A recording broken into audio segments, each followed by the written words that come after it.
with HardRockChick.com, and I'm here with Gypsyhawk. Hi guys. Hello. Just finished playing a set at the Mountain Bar in Chinatown in downtown LA. I think it went really well. What did you guys think? It's good. Yeah, It's hot. it was good. Hot in there, yeah. It's pretty hot right now. So you're getting ready to kick off a tour. What are you guys excited about for the tour? I'm really excited about all the new cities we haven't gone to yet. Like what? Kansas City, Johnson City. Other city? Now we're hitting Detroit. Just going to be Detroit fun. City? That's going to be a good one. Cincinnati City. Cincinnati City. Greater Cincinnati. I guess it's technically Covington, Kentucky. Covington City, Kentucky. Let's see, we also got Birmingham, Alabama. And some other ones. yeah, that one in South Carolina. Yeah, Awesome. Chancellorsville or whatever. yeah, it's good. I think Fun that's where the shit. Civil War started. So tell me about the moment when you guys knew you wanted to form a band together. What were you guys doing? How did the conversation happen? How did that go? I got to LA in 2008, and I was like, it was from being in a previous band, and I was like, man, I'm gonna start a fucking rock and roll band. So I found Andrew. I was like, hey man, you wanna play in a band? And he was like, yeah. So then he decided to play, and then we had to go through a lot of shit to get these other two assholes on board, but everything worked out because we couldn't be happier right now. Right? Yeah, it's awesome. It was always in another band, and it was a cool band. It had some things going on, but I heard that Gypsyhawk was looking for a guitar player, and I was like, I have to audition at least meet the dudes, you know, and jam with them. That'd be cool enough, you know. It's been a hell ride since, in a good way. Yeah. House ride. House, yeah. We house a lot of things on the road. We'll get to that in a minute. So you guys just had a big announcement today with Metal Blade. Right. So I'm curious to know, when you make the decision to go with a record label in this day and age, like how did you make that decision rather than just be like a DIY band? We were a DIY band, and somebody was like, you guys want to sign a record deal with us? And we were like, maybe. We'll talk it over with our lawyers. And they were like, yes, let's do this. And so, it was fucking, I mean, somebody gave us an opportunity to fucking fund doing another album. We were like, fuck yeah, dude. And Yeah. And Metal Blade's got, you know, rep. They got history, so. Yeah, they're legit. Yeah. We were Been fucking around for stoked. over 30 years. Hell yeah, dude. Or 30 years. Yeah. They've got a really cool office in Agora Hills. Yeah, way cool office. We were actually thinking about just raising the funds to put out the next album ourselves and keep on touring because we do well enough on our own that we don't need really any tour promoters or anything at this point, you know. But then when Metal Blade came along, we thought that was pretty exciting, and we did, you know, we had some powwows, and we decided that fuck it, raising money on our own is going to be a lot of goddamn work, so let's just let Metal Blade do it for us. It made a lot of sense. I mean, there's a bunch of other shit that comes along with Metal Blade too. It's just like we could not get on our own, so it made sense. So we did it. And they didn't take The first responsible thing we've ever done. It's pretty cool. So rock music is not as popular as it used to be now, but you guys are pretty much like straight up rock and roll metal tinge band. Yeah. What is it about our culture right now that you think makes rock music not as popular? I don't know. That's an interesting question. It's cool to be evil right now. I don't know. Yeah, TV shows like The Hills and The Jersey Shore. Too many fucking vampires, man.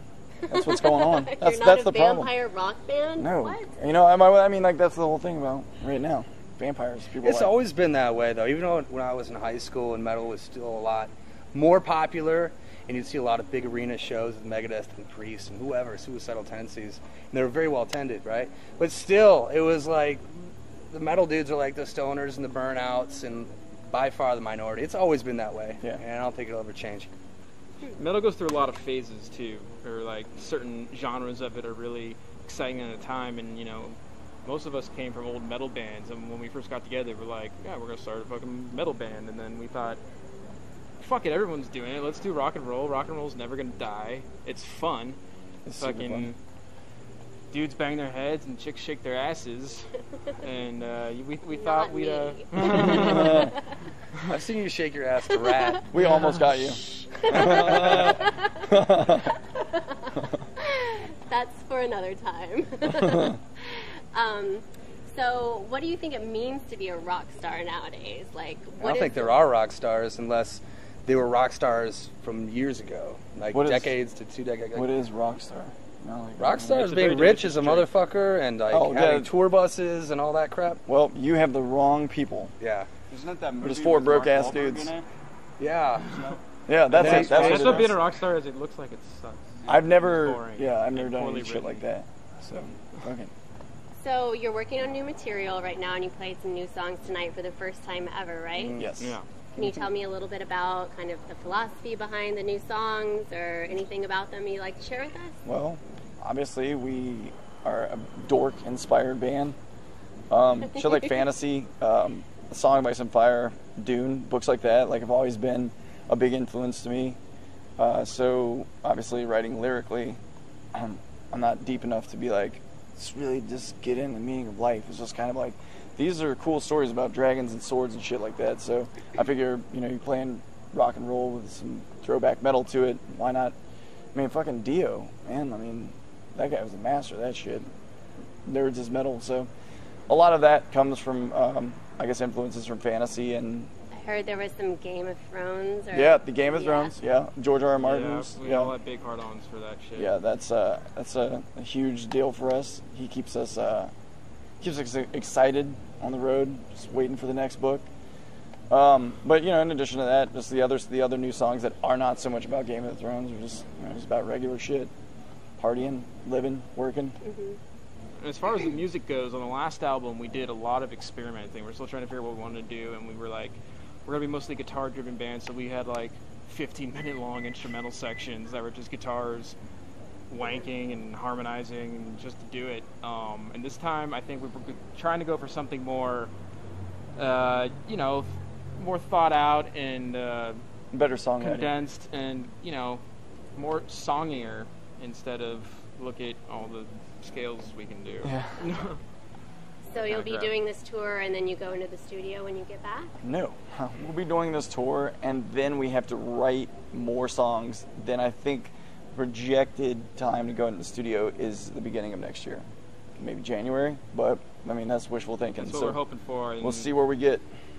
Hopefully the album, if we do that, will come out in about April.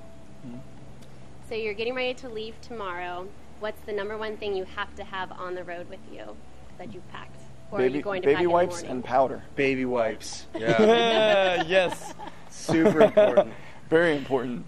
I double up and get Preparation H. I'm just gonna I make have sure. a whole medical supply bag of pills. It's like a tackle box. It does. Wake up pills, sleeping pills, cold pills, Afrin. It's like four Aspirin. 80-year-olds traveling together.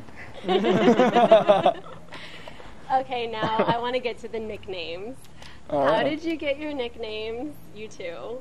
'Cause Well, P.P. Ryder earned his nickname He because said many names, but that's, lucky him. Which nickname are you talking about? the one that's official. The official P.P. There's Ryder. like 15 official ones. No, the official one is P.P. Ryder.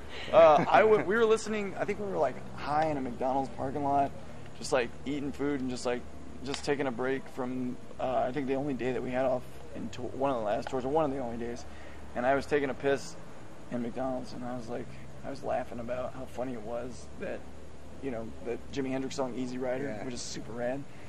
And I started singing P.P. Ryder, and then I was just like, man, we should just start calling him P.P. Ryder.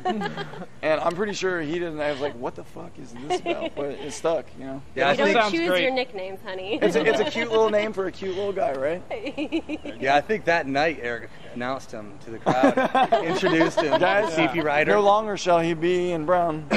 Would you still call him P.P. Ryder? It sounds so great on drums before his solos, and he's like, P.P. Ryder on drums! Yeah. And yours? Ron Hauser, Ron Hauser was a bit more There's so complicated. many Ron Hauser jokes around. I don't know. Oh, God. Yeah. The housing jokes never stop. But I want to know the never run out. origin. How did it happen? Well, housing was a term, a verb that I use back from my days in Detroit, and it's basically like, I'm gonna go to McDonald's and house some burgers. And so I'd use that in casual conversation, and I guess these guys thought it was a pretty cool adjective. I thought it was Verb. hilarious. The first time I was like, wait, did you just say housing? And he was like, yeah, like a house it. And I was like, oh, God, that is too good. But our other friends started calling him Ron for one reason or another. So then one day we were just riding Well, around. No, it was in San Francisco. It was great. It was We were because all- It was Brian. our no, old no, guitar. yeah, but you know, Don't go into yeah, that? don't go into that. All right. Oh, come on. We can't. Exclusive. We're legally bound, but Let's just say Ron is a good stepdad's yeah, name. Ron is a stepdad name. Okay. And my So- nickname was Baby Brother. Yeah, Baby You were, they made you were mother or something. family. He was yeah. the asshole no, I was neighbor the across asshole the neighbor. street. Yeah. So it took one night for him to get two housed, and he's Ron Hauser. Ron He woke Hauser. up in Lincoln, Nebraska. His parents hooked us up with a hotel room, and they had a whole continental buffet downstairs, and we were up till way too late drinking. And I'm sitting there, like, you know, putting on my clothes. He's like, I think I'm just gonna go down and house some food. I was like, all right. They had a great little Later, buffet. like a day and a half later, I was just like, house some food? What the fuck was that? Yeah, it just hits you, man. I mean, who the fuck says house anymore? Ron Hauser is a classic motherfucker. Like, he's a legend. He's a legend born. You're witnessing the birth pangs of Yeah. this We legend. house a lot of things on the road, you know. I can imagine. Oh yeah.